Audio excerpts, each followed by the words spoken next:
E falando de resistência e de violência também, eu não poderia deixar de falar dessa notícia que está ao longo do dia aí sendo compartilhada nas redes também, dessa manifestação. Deixa eu colocar aqui, Maxwell, me ajuda, eu acho que eu consigo fazer compartilhamento de tela, né? Eu não fiz ainda aqui consigo. Eu queria colocar aqui, para quem não viu, eu creio que muitas pessoas devem ter assistido isso, mas vamos acompanhar aqui para a gente poder falar um pouco mais sobre esse episódio aqui, gente, olha só. Esse aqui que está na tela é o presidente da Conmebol, tá? Alejandro Domingues, paraguaio. Vamos ouvir o que ele disse ontem, tá? Na cerimônia que teve para a abertura aí da Libertadores, tá? Olha só. Libertadores sin equipo brasileño. ¿Sin qué? Sin equipos brasileños. Eso sería como Tarzán sin chita. Imposible. Libertadores sin equipos brasileños. ¿Sin qué? Sin equipos brasileños. Eso sería como Tarzán sin chita. Tá em espanhol, pessoal, mas na verdade ele foi questionado aqui o que seria o campeonato sem a equipe brasileira, e aí, rindo, o presidente da Conmebol, ele diz, seria como Tarzan sem chita.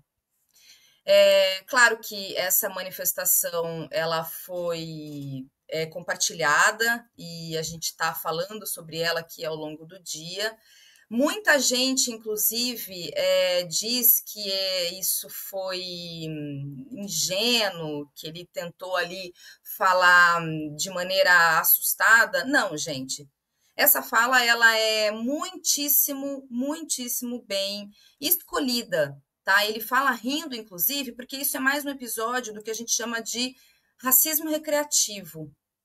Então, ele poderia, por exemplo, ter escolhido falar, talvez, Tarzan sem Jane, que é a companheira, a gente sabe da história, né, do Tarzan, mas não, ele escolhe arbitrariamente falar Chita porque ele foi racista, ele está fazendo essa fala porque esse episódio, inclusive, ele aconteceu ontem, uma semana depois do que também acompanhamos aquele episódio racista que foi denunciado pelo jogador Luigi, um garoto de 18 anos do Palmeiras, que sofreu um episódio violento de racismo por torcedores do Paraguai, inclusive.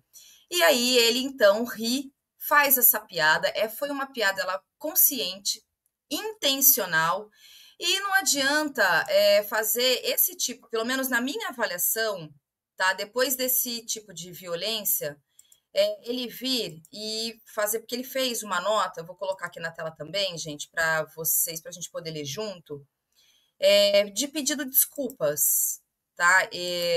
O presidente da Conmebol, então, ele vem aqui na conta dele do X, e aí ele coloca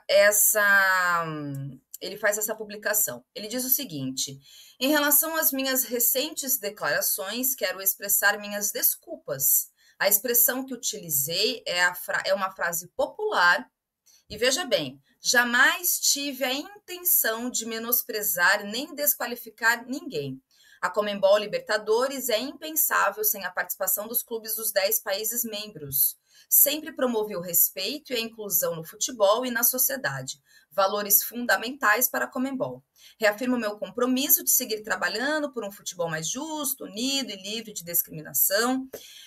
Alejandro Domingues, presidente da Conmebol. Para mim, ele podia pegar essa nota e, enfim, enrolar e enfiar naquele lugar. Desculpa aqui, sei lá, né, a grosseria, o quase palavrão, mas é muito difícil a gente não fazer uma análise um tanto quanto passional em relação a esse episódio, porque, como eu disse, a frase que o Alejandro diz, ela é consciente, ela é intencional, e ela é feita, inclusive, rindo, porque é feita de propósito.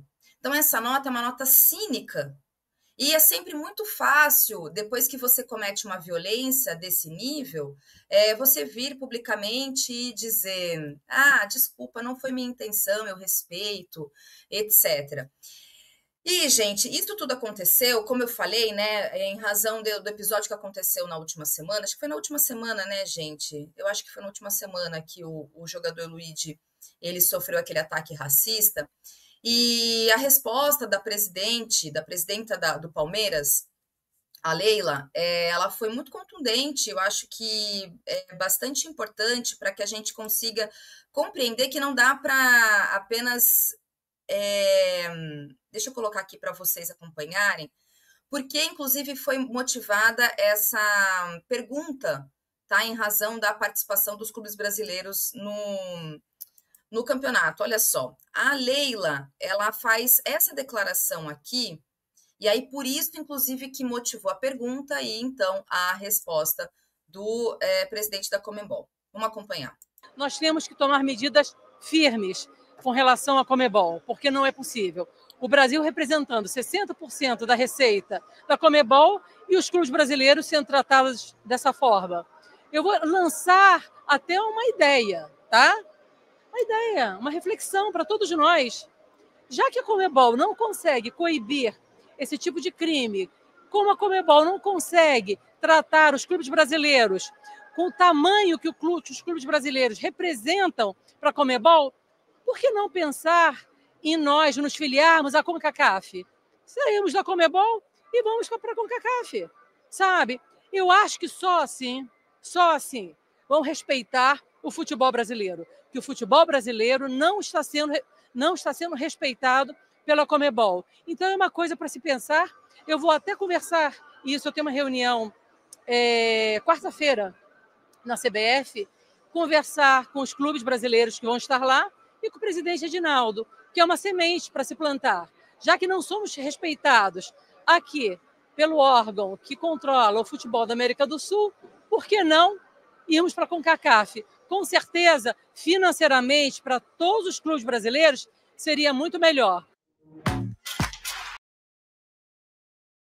Então, gente, o que motivou a pergunta e que deu essa resposta, né, do presidente da Conmebol, essa resposta racista, foi em razão um pouco desse comentário que a Leila fez, né, que fez essa provocação, claro, de levar, então, essa resposta. E isso tudo, a Leila, inclusive, ela trouxe algumas informações, por exemplo, um atraso de jogo, chegar num jogo atrasado, tem uma multa muitíssimo maior, por exemplo, do que um caso de racismo, um caso de discriminação dentro de um jogo, dentro de um estádio de futebol. Então, quer dizer, essa é a forma que essas instituições tratam os casos de racismo que acontecem. E a gente sabe, eu estou vendo aqui que vocês estão comentando, né, que há uma constante, né, argentinos, paraguaios, chilenos, enfim, que fazem não todos, né? Estou falando desses episódios em que eles tratam realmente os jogadores brasileiros de forma racista. Então, acho que é importante a gente frisar que não adianta agora ele vir com esse tipo de declaração, e a impunidade é que motiva, e a própria Leila também, nas suas declarações, ela coloca essa questão. A impunidade, ela motiva.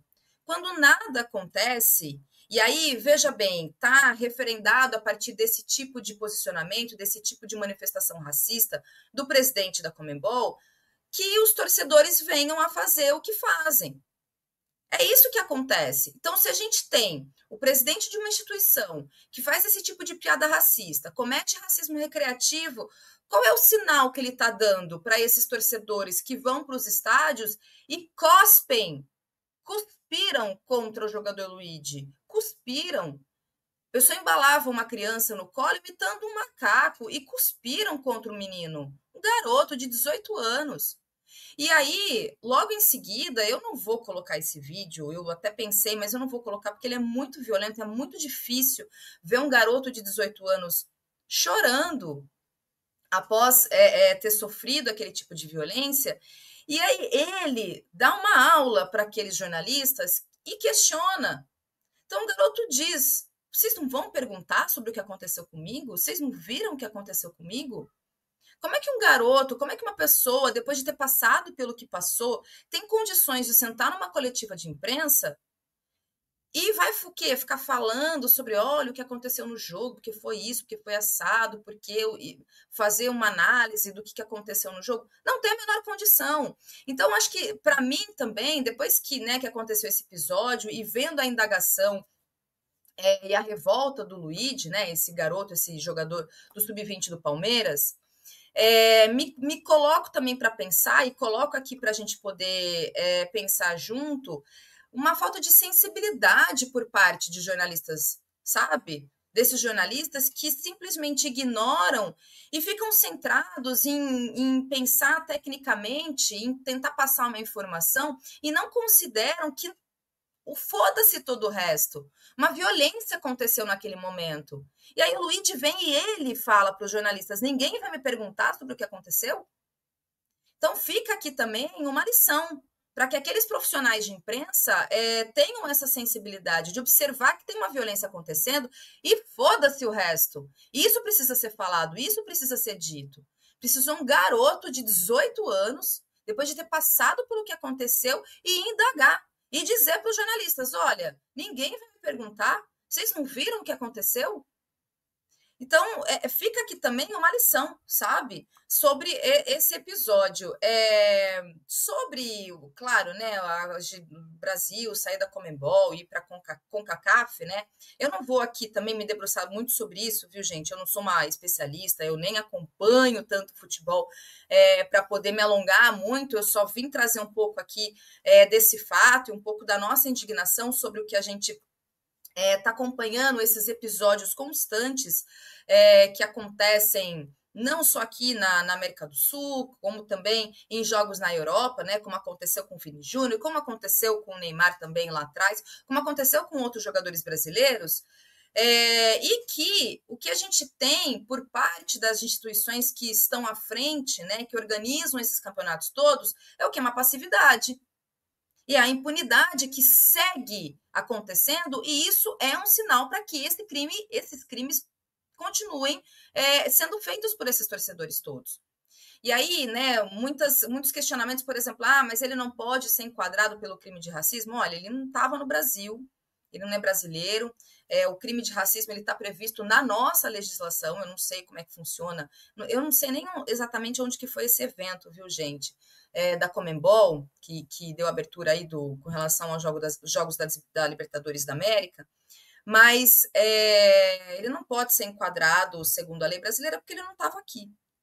Então, por isso que não tem como a gente pensar. É claro que aos nossos olhos aqui, a partir do que a gente entende, de acordo com o nosso Código Penal, com a nossa legislação, a gente entende, então, que racismo é crime, e que se tivesse aqui, aí certamente outras medidas judiciais seriam talvez colocadas. Não é o caso, tá? Então, só estou trazendo aqui esse fato porque muita gente falou sobre isso nas redes, e digo mais, tá? No fundo, o que fica para mim também é que esse tipo de posicionamento, esse tipo de postura, me parece que é uma gente que faz coro, que muito cinicamente faz nota de posicionamento, ou muitas vezes se abstém de falar, né? Não fala nada, fica quieto, não dá o devido tratamento para esse tipo de crime, mas que, se pudesse, faria coro com esse tipo de brincadeira nos estádios. Inclusive, gente que diz que agora está muito chato, né? Que o futebol está ficando sem graça. Está ficando sem graça por quê? Porque você não pode ser racista, nem misógino.